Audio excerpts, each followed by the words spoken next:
لایا جائے گا اس کی بارگاہ میں جو غیب اور آشکار کا جاننے والا ہے، اور جب اس کی بارگاہ میں تم حاضر ہوگے تو فَيُنَبِّئُكُم بِمَا كُنتُمْ تَعْمَلُونَ، پھر وہ تم کو خبر دے گا ان چیزوں کے بارے میں، ان چیزوں کے بارے میں بتائے گا جو کچھ تم کیا کرتے تھے، جو کیا۔ کم سا مجالس میں آپ نے شرکت کی ہے، انشاءاللہ جناب سیدہ آپ کو اس کا اجر عظیم عطا فرمائے، ایک اچھی شکل میں بن کر آپ کے سامنے قیامت میں آئے گا کہ خمسہ مجالس میں یا مجالس فاطمیہ میں آپ نے شرکت کی تھی، اس وقت اس کے اجر کا پتہ چلے گا کہ جب سیدہ کہیں گی کہ یہ میرا ہے۔ روایت طولانی بہار کی بہرحال اس کی طرف میں نے نہیں جانا۔ عزیزان گرامی، دیکھیے کہ پروردگار عالم نے قرآن مجید میں واضح الفاظ میں یہ کہا اللہ بھی دیکھ رہا ہے، رسول بھی دیکھ رہا ہے اور مؤمنین بھی دیکھ رہے ہیں، لیکن مؤمنین کون ہیں نام ذکر نہیں کیا۔ توجہ میری طرف رکھیے، جلدی جلدی کچھ باتیں میں نے کرنی ہے۔ یہ سنت الہیہ ہے کہ پروردگار عالم قرآن مجید میں اہل بیت کا نام ذکر نہیں کرتا۔ اہل بیت کا نام جو وہ ذکر نہیں ہے قرآن میں، یا اگر کچھ اور الفاظ بدل کے کہوں تو یہ بھی کہہ سکتا ہوں، میں نے ایک بار حدیث کو کلی کہہ دیا کہ پروردگار عالم تیسرے کا نام قرآن میں ذکر نہیں کرتا۔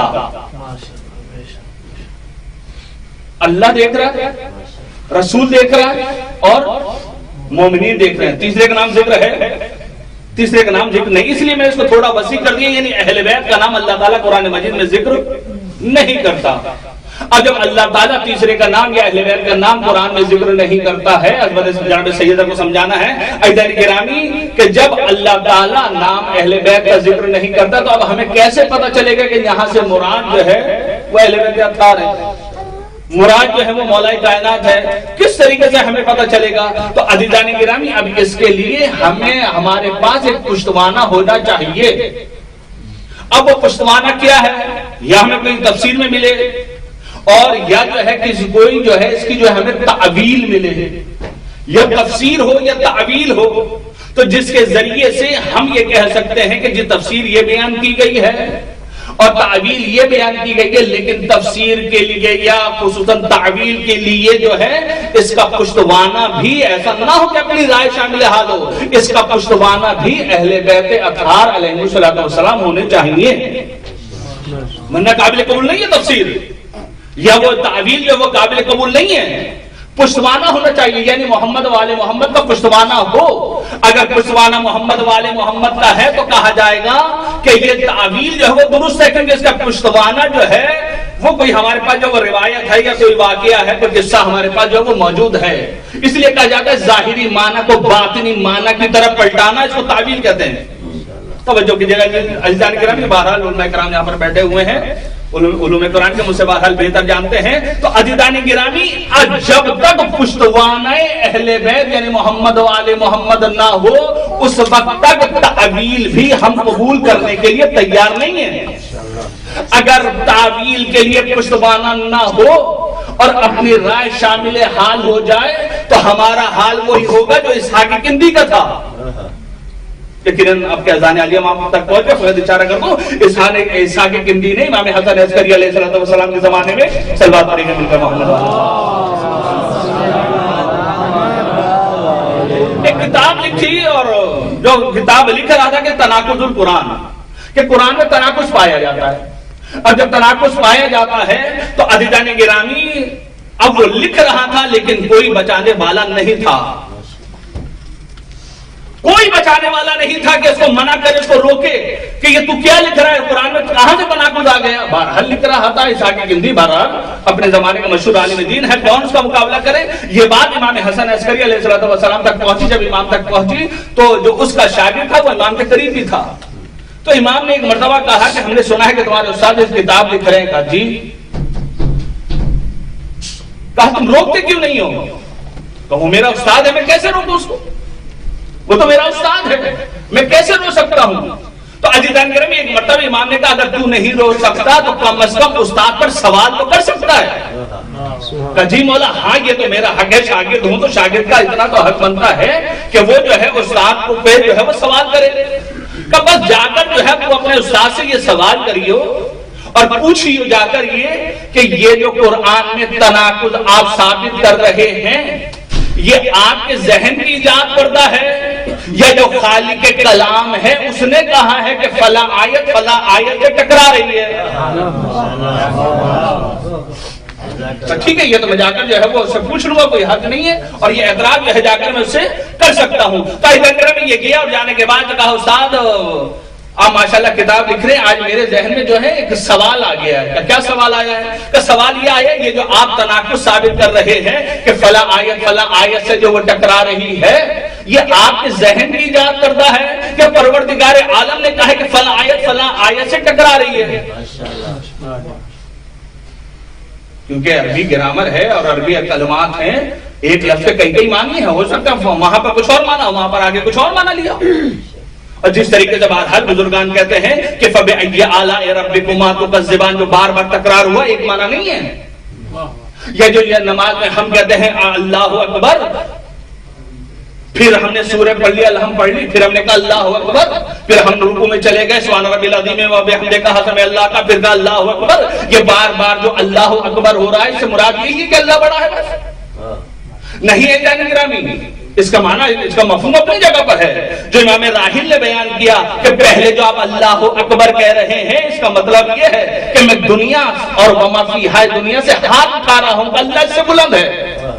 اور جب آپ نے حمد بیان کر لی اور سورہ پڑھ لی اور اس کے بعد آپ کہتے ہیں اللہ اکبر، یعنی سورہ پڑھ کر اور الحمد کو بیان کر کر خدا کی حمد بیان کی ہے، تو اب میں کہہ رہا ہوں اللہ اکبر، یعنی یہ جو میں نے حمد کی ہے، یہ جو سورہ پڑھی ہے اللہ اکبر، اللہ اس سے بھی بلند ہے۔ اب میں رکوع میں چلا گیا، میں نے کہا سبحان ربی العظیم وبحمدہ، خدا کے حمد و ثنا میں نے بیان کی، تسبیح و تقدیس پروردگار عالم کی بیان کی، اس کے بعد آپ کھڑے ہو کر اللہ اکبر، یعنی آپ کہنا یہ چاہتے ہیں اللہ اکبر کے ذریعے یہ بھی میری جو تسبیح و تقدیس ہے یہ بھی ناقص ہے، اللہ اس سے بلند ہے۔ یعنی کہ ہر جگہ پر ایک معنی نہیں ہے، توجہ کیجیے گا، میں خود کہنا چاہ رہا ہوں ہر جگہ پر ایک معنی نہیں ہے۔ اسی طریقے سے سورہ رحمان میں آ جائے یہ معنی نہیں ہے کہ فَبِأَيِّ آلَاءِ رَبِّكُمَا تُكَذِّبَانِ، جو حل ترجمہ ہے کہ اللہ تعالیٰ کی کون کون سے نعمتوں کو ٹھکراؤ گے یا جھٹلاؤ گے، ایک معنی نہیں ہے، بہرحال اس کا علیحدہ معنی بہرحال جو ہے بہرحال مفسرین نے ذکر کیا کہ ہر جگہ علیحدہ معنی ہے اس کا۔ تو بہرحال کہنے کا مطلب یہ ہے کہ اب یہ جو تناقض ہے یہ آپ کے ذہن کی ایجاد ہے یا خدا کی؟ ایک مرتبہ کہا کہ یہ سوال آیا کہاں سے؟ توجہ کیجیے گا، یہ سوال آیا کہاں سے؟ آج میں ایسے ہی بیٹھ کے مطالعہ کر رہا تھا، میرے ذہن میں آ گیا۔ اچھا تیرے ذہن میں آ گیا تو میں ہوں تیرا استاد۔ جب استاد کے ذہن میں نہیں آیا تو شاگرد کے ذہن میں آیا کیسے؟ شاگرد کے ذہن میں کیسے آ گیا؟ تو عزیزان گرامی ایک مرتبہ اس نے کہا مجھے سچ سچ بتائیے سوال آیا کہاں سے؟ تو ایک مرتبہ اس نے کہا اتنا اصرار کر رہے ہیں تو یہ سوال امام حسن عسکری کی طرف سے آیا کہ ایسے سوال وہیں سے آیا کرتے ہیں۔ اے سلوات پڑھیں مل کر محمد آل محمد۔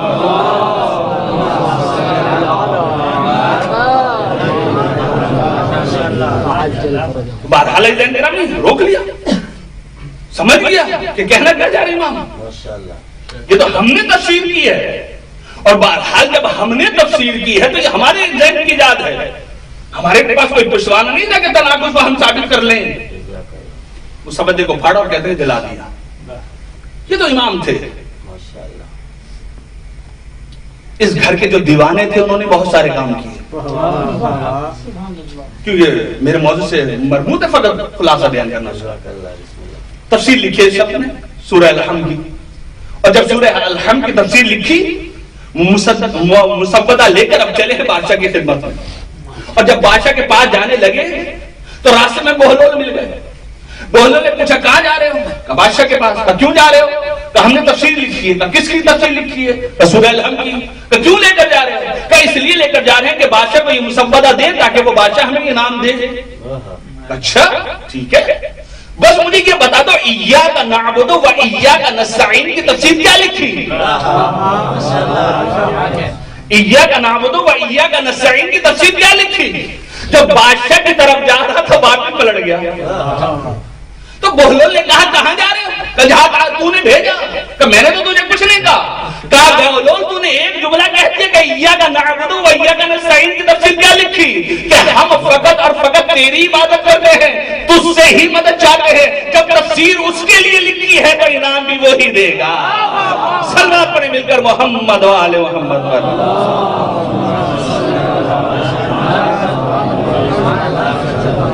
نعرہ حیدری, نعرہ حیدری, خاندان فاطمہ زہرا پر صلوات.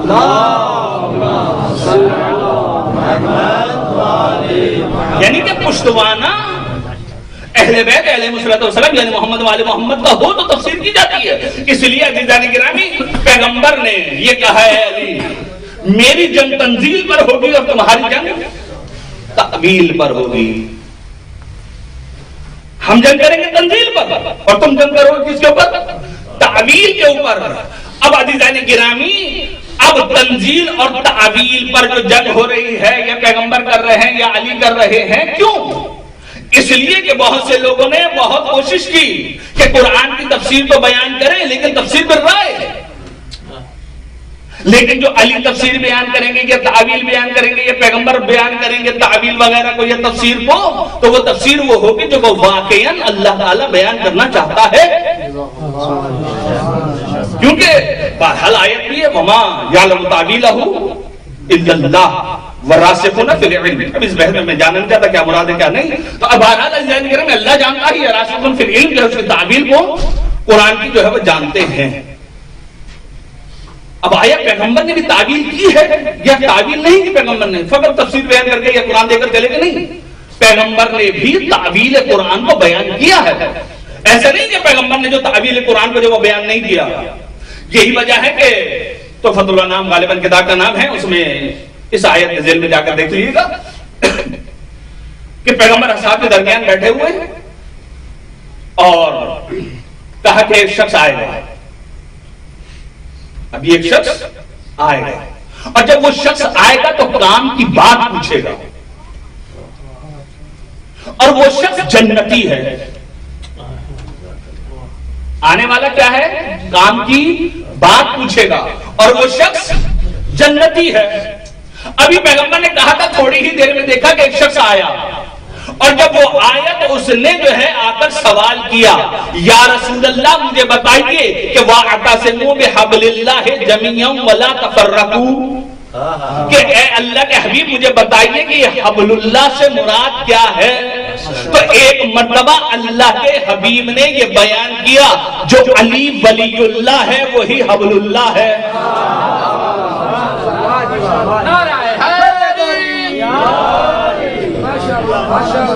جو علی ولی اللہ ہے وہی حبل اللہ ہے.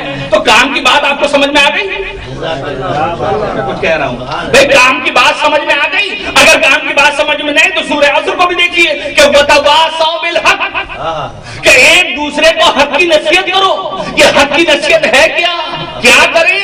کہ علی و مال حق والحق و مع علی, حق ہے علی. تو یعنی کہ قرآن یہ کہہ رہا ہے ایک دوسرے کو علی ولی اللہ کی دعوت دو, یعنی ولایت علی کی دعوت دو. تو کام کی بات سمجھ میں آگے کیا ہے؟ کام کی بات کیا ہے؟ کام کی بات یہ ہے کہ علی کے بارے میں سوال کرتے رہو.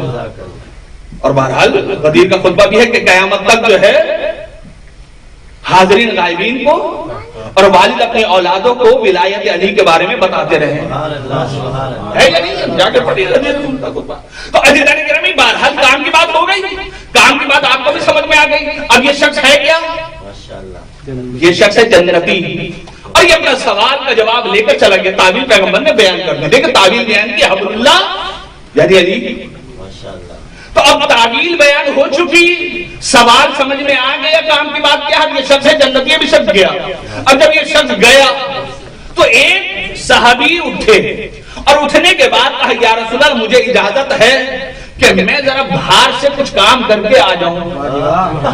کہا ہاں بالکل اجازت ہے, آپ کام کر کے جو ہے وہ آ جائیں. جانا چاہتے ہیں تو چلے جائیں. یہ گیا اور جب گیا دوڑتا ہوا اس کا راستہ روک لیا. توجہ میری طرف رہے. جب راستہ روکا تو راستہ روکنے کے بعد ایک مرتبہ کہا ہے شخص تیرے آنے سے پہلے اللہ کے حبیب نے دو چیزیں کہی تھی کہ آنے والا آئے گا اور کام کی بات پوچھے گا. تو ہمیں کام کی بات سمجھ میں آ گئی, علی ولی اللہ جو ہے کہ کام کی بات ہے. اور اللہ کے حبیب نے یہ کہا کہ تو جنتی ہے. جب اللہ کے حبیب نے تجھے یہ کہا ہے کہ تو جنتی ہے تو اب تو مجھے بشارت دے دے کہ میں بھی جنت میں جاؤں گا. تو مجھے بشارت دے کہ میں بھی جنت میں جاؤں گا. با معرفت تھا یہ, توجہ کیجیے گا, ایسا شخص نہیں تھا, یہ با معرفت تھا. اس نے کہا اچھا یہ بتا تو مسجد سے آ رہا ہے یا مسجد میں جائے گا؟ کہا میں تو مسجد سے آ رہا ہوں. کہا اب تو مسجد سے آ رہا ہے تو بتا وہاں پر علی بیٹھے تھے یا علی جا چکے تھے؟ وہاں پر علی تھے یا جا چکے تھے؟ کہا وہاں پر علی موجود تھے. کہا اے شخص تیرا دماغ صحیح ہے, جو جنت میں لے کر جا رہا ہے اس کو چھوڑ کر جو جنت میں جا رہا ہے اس کے پاس آ رہا ہے.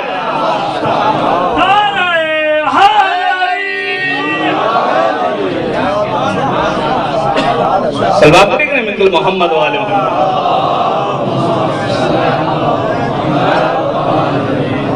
تعویل کا پتہ چل گیا. تعویل پیغمبر نے بھی بیان کی, لیکن پشتوانہ کیا ہے؟ پیغمبر ہے. یعنی تعویل اس وقت تک ہم قابل قبول ہمارے لیے نہیں ہے جب تک پشتوانہ اہل بیت نہ ہو. اگر پشتوانہ اہل بیت ہے تو ہم اس تعویل کو قبول کرنے کے لیے تیار ہیں. السلام علیکم. صلوات پڑھیں گے مل کر محمد والے.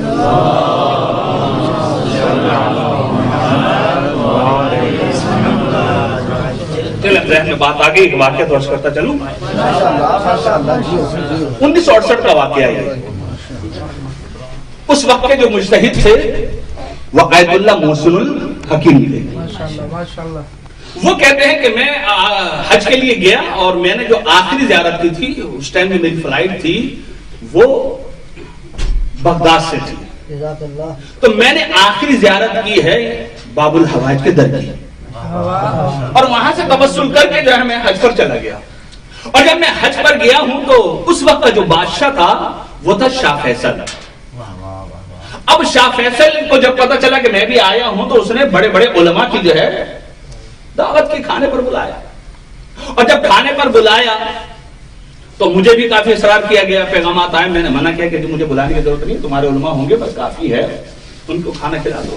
کہ نہیں آپ مرجع تقلید ہیں, بڑے عالم دین ہیں, شیعوں کے مرجع ہیں, اور جو آپ کا ایک نام ہے, آپ کے لوگ مقلدین ہیں, آپ کو بہرحال آنا پڑے گا. جو آگانے کا نہیں, دیکھو اچھا نہیں ہے کہ میں آؤں اور ادھر کوئی بات ہوگی تو پھر مجھے جواب دینا پڑے گا. کہ نہیں آگا کوئی بات وہاں پر نہیں ہوگی. ٹھیک ہے, اگر کوئی بات وغیرہ نہیں ہوگی تو آنے کے لیے تیار ہوں, کھانا کھائیں گے اور ٹھیک ہے فی امان اللہ. بہرحال خلاصہ کلام کے آگئے آغا صاحب بھی بڑے بڑے علماء اور مفتی دین میں ان کے آ چکے. اور جب آئے تو شاہ فیصل نے تعارف کروایا کہ جی فلاں مفتی بھی ہیں, فلاں مفتی بھی ہیں, فلاں مفتی بھی ہیں, اور جو یہاں کے وہ سب میں بڑے ہیں, اور جو پیش نماز ہیں خانہ کعبہ کے امام جماعت ہیں وہ فلاں مفتی بھی ہیں. سارا تعارف ہو چکا. آخر میں کہا کہ شیعوں کے مرجع تقلید بھی یہاں پر بیٹھے ہوئے ہیں آیت اللہ محسن الحکیم. جو ان کا مفتی بڑا تھا اس نے کہا کیا کافر کو بھی بلایا ہے؟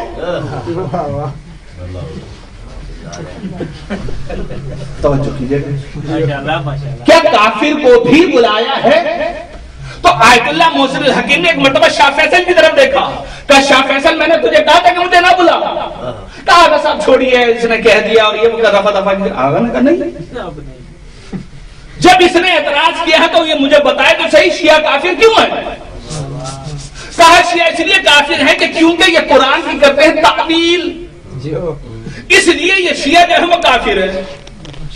آئے گا اچھا ٹھیک ہے, شیعہ اس وجہ سے کافر ہیں کہ قرآن کی تعویل کرتے ہیں. کہا کہ میں آیت پڑھ رہا ہوں اس کا ترجمہ تو کر. ٹھیک ہے, وہ تو خوش ہوں گے کہ آیت کا ترجمہ, ہم تو عرب ہیں اور جو ترجمہ کرنا چاہے کر لیں گے, کوئی مشکل ہی نہیں ہے ہمارے لیے. تو لیکن ایک عالم وہ ہوتا ہے جو موقع محل دیکھ کر بات بھی کرتا ہے, تقریر بھی کرتا ہے. یہ نہیں کہ مثلا جو ہے کچھ اور موضوع ہو اور گفتگو کچھ اور ہو. اگر نے کہا کہ سن من کانا فی ہذہ اعما فَهُوَ فِي الْآخِرَةِ أَعْمَى. توجہ نہیں کیا بھئی، آیت میں پڑھا ہوں، ترجمہ تو کر. اب جب آغا نے یہ پڑھا، یہ آیت کی تلاوت کی، تو اب وہ پریشان کہ اب ترجمہ کرے تو کیا کرے، خود ہے نابینا. اب جب نابینا ہے تو آیت تو ظاہراً یہی کہہ رہی ہے کہ جو اس دنیا میں اندھا ہوگا، نابینا ہوگا، قیامت میں بھی. محمد و آل محمد صلوات.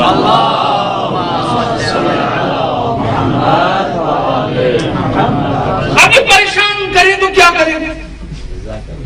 اب اس پریشانی کو آگا نہیں توڑا کا ترجمہ نہیں کر رہا تو سن، یہاں پر اس آیت کی تعویل کرنی پڑے گی. تعویل کے بغیر اس کا ترجمہ صحیح نہیں ہے. کیوں؟ جو ہمارے بزرگوں نے اور ائمہ طاہرین نے بیان کیا وہ یہ کہ اگر اس دنیا میں کوئی نقص اور عیب پایا جاتا ہے تو اللہ تعالیٰ قیامت میں اس کا دگنا اجر عطا کرے گا.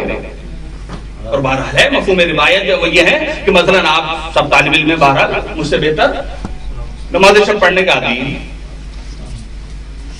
بخار ہو گیا اور نماز شب آپ کی بخار کی وجہ سے چھٹ گئی، تو اللہ تعالیٰ کیا کہتا ہے، فرشتوں کے نام اعمال میں نماز شب کا ثواب لکھ دو، کیونکہ یہ پڑھ رہا تھا اب مریض ہے، نام اعمال میں نماز شب کا ثواب بہرحال آ جائے گا. تو عزیزان کرام توجہ کیجیے گا، اگر عیب ہے، نابینا ہے دنیا میں، اللہ تعالیٰ اس کو اجر عطا کرے گا وہاں پر. تو عزیزان کرام ایک مرتبہ آیت اللہ محسن الحکیم نے کہا سن، تعویل اس کی یہ ہے کہ ہمارے امام یہ فرماتے ہیں کہ جو اس دنیا میں ولایت علی کا نابینا ہوگا وہ آخرت میں بھی نابینا ہوگا. حیدری محمد صلوات.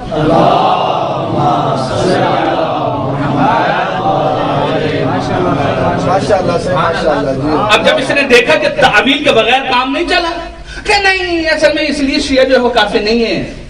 شیعہ اس لیے کافر ہیں کہ یہ جالیوں کو چومتے ہیں، اس لیے کافر ہیں. اب آگا کہتے ہیں میں آخری زیارت کر آیا تھا باب الحوائج کی،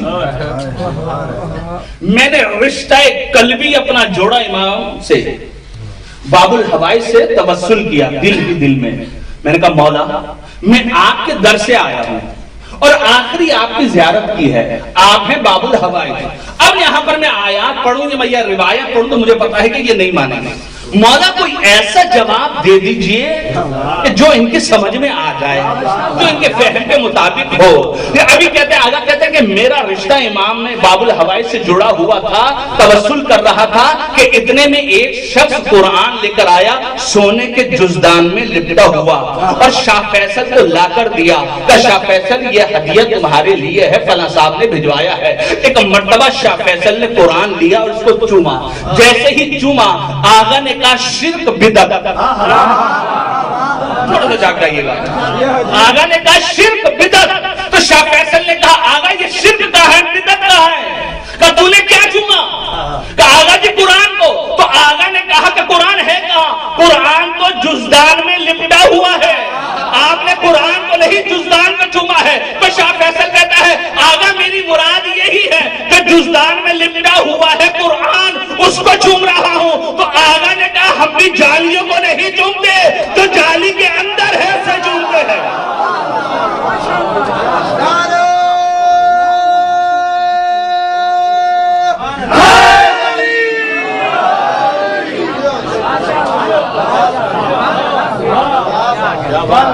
سلوات میں نہ مل کر محمد و آل محمد.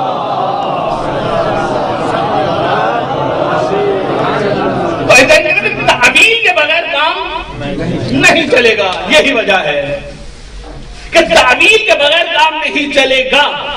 بہرحال اور آبا خاصتوں سے کہتے ہیں، نقل کرتے ہیں کہ سب میں بڑے جو مفسر اور تعویل کرنے والے، قرآن کو جمع کرنے والے جو ہے بہرحال پیغمبر کے بعد سب میں پہلے مولا کائنات علی ابن ابی طالب، اور اس کے بعد جو ہے سلسلہ بندی انہوں نے کی ہے اصحاب میں، پھر تابعین میں. تو بہرحال ہم نے پابندی نہیں لگائی قرآن کی تعویل کے اوپر نہ تفسیر کے اوپر. اگر پابندی لگائی تو انہوں نے، اور یہی وجہ ہے حاکم شام مدینہ آتا ہے اور آنے کے بعد ابن عباس کو بلاتا ہے، اور جب ابن عباس کو بلاتا ہے اور بلانے کے بعد یہ کہتا ہے ابن عباس ہم نے سنا ہے کہ تم علی کے فضائل کو بیان کرتے ہو. تو ابن عباس نے کہا نہیں. کس نے کہا؟ کہ نہیں میں نے سنا ہے. کہ نہیں میں قرآن کی تفسیر بیان کرتا ہوں، میں اہل بیت کے فضائل کو بیان نہیں کرتا. اچھا بیان کر. کہ اے حاکم شام سن کہ پیغمبر کی حدیث ہے من فسر القرآن برأیہ فلیتبوأ مقعدہ من النار، کہ جو قرآن کی تفسیر اپنے رائے سے بیان کرے گا تو اس کا ٹھکانہ جہنم میں. کہا یہ ٹھیک ہے، صحیح بات ہے. کہ اب سن کہ میں قرآن کی تفسیر بیان کرتا ہوں، اہل بیت کے فضائل کو بیان نہیں کرتا. اب یہ بھی اللہ کا ایک امتحان ہے کہ جو اہل بیت کے فضائل کو چھپاتا ہے اللہ اسی کے سامنے اجاگر کراتا ہے. کہ اچھا بیان کر، تو کیا تفسیر بیان کرتا ہے؟ کہ لوگ مجھ سے آ کر سوال یہ کرتے ہیں کہ یا ایھا الرسول بلغ ما انزل الیک من ربک، یہ کس کی شان میں نازل ہوئی؟ اگر میں اس کی تفسیر یہ بیان کروں کہ یہ علی ابن ابی طالب کی شان میں نازل ہوئی تو میں نے قرآن کی صحیح تفسیر بیان کی، ورنہ تفسیر پھر رائے ہو جائے گی. کہ یہی آیت رہ گئی ہے تجھے تفسیر بیان کرنے کے لیے، کچھ اور آیت بیان کیا کر. کہاں لوگ مجھ سے آ کر سوال کرتے ہیں انما ولیکم اللہ ورسولہ والذین آمنوا الذین یقیمون الصلاۃ ویؤتون الزکاۃ وہم راکعون. وہ شخص کون ہے کہ جس نے حالت رکوع میں زکات کی؟ اے حاکم شام اگر میں یہ کہتا ہوں کہ وہ علی ابن ابی طالب ہیں جس نے حالت رکوع میں زکات کی تو میں نے صحیح تفسیر بیان کی، ورنہ تفسیر پہ رائے ہو جائے گی. کیا یہی آیت رہ گئی ہے؟ کوئی اور آیت کی تفسیر بیان کر لیا کر. کہاں لوگ مجھ سے آ کر سوال کرتے ہیں انما یرید اللہ لیظہر عنکم الرجس اہل البیت ویطہرکم تطہیرا. وہ کون تھے جو چادریں میں جو ہے تطہیر میں جمع ہو گئے تھے؟ اگر میں یہ کہتا ہوں کہ وہ علی تھے، وہ فاطمہ تھی، وہ حسن تھے، وہ حسین تھے اور رسول تھے تو میں نے صحیح تفسیر بیان کی، ورنہ تفسیر بھی رائے ہو جائے گی. کیا یہی آیت رہ گئی ہے؟ کوئی اور آیت کی تفسیر بیان کر لیا کر. کہاں لوگ مجھ سے آ کر سوال کرتے ہیں قل لا اسألکم علیہ اجرا الا المودۃ فی القربى. یہ قربا کون ہے؟ اگر میں یہ کہتا ہوں کہ یہ علی و فاطمہ حسن و حسین ہے تو میں نے قرآن کی صحیح تفسیر بیان کی، ورنہ تفسیر بھی رائے ہو جائے گی. کیا یہی آیت رہ گئی ہے؟ کوئی اور آیت کی تفسیر بیان کر لیا کر. کہاں لوگ آ کر مجھ سے پوچھتے ہیں ومن الناس من یشری نفسہ ابتغاء مرضات اللہ. وہ کون تھا شب ہجرت جو رسول کے بستر پر سویا؟ اگر میں یہ کہتا ہوں کہ وہ علی ابن ابی طالب تھے تو قرآن کی صحیح تفسیر بیان کی، ورنہ تفسیر پھر رائے ہو جائے گی. گرامی اب یہ بیان کر رہے ہیں اور حاکم شام ہکا بکا رہے ہیں کہ کرے تو کیا کرے. جنگر میں بہت ساری آیات ہیں، تقریباً 18-20 قریب جو وہ آیات ہیں کہ جس کی تفسیر بیان کی ہے ابن عباس نے. اس کے بعد حاکم شام یہ کہتا ہے میں نہیں پڑھ رہا، گھبرائیں نہیں، 18 آیتیں میں یا 20 آیتیں نہیں پڑھ رہا، 4-5 پڑھنے کافی ہے. عزیزان گرامی توجہ کیجیے گا، حاکم شام ہکا بکا رہ گیا اور اس کے بعد کہتا ہے ابن عباس تمہیں تفسیر بیان کرنے کا حق نہیں ہے. اب تم تفسیر بیان نہیں کرو، پابندی ہے تمہارے اوپر، کیونکہ جو آیت بھی ہے تم اس کی تعلیل کر کے اہل بیت کو بیان کرتے ہو. یہی تو تم کام کر رہے ہو، اہل بیت کے فضائل کو بیان کر رہے ہو. تو حاکم شام اہل بیت کے فضائل کو بیان نہیں کر رہا، میں قرآن کی تفسیر بیان کر رہا ہوں. صلوات پڑھیں مل کر محمد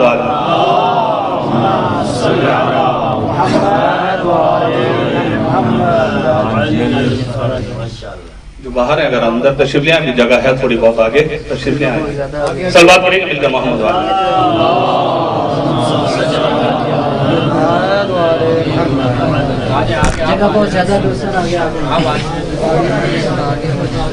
مل کر صلوات پڑھے گا محمد والے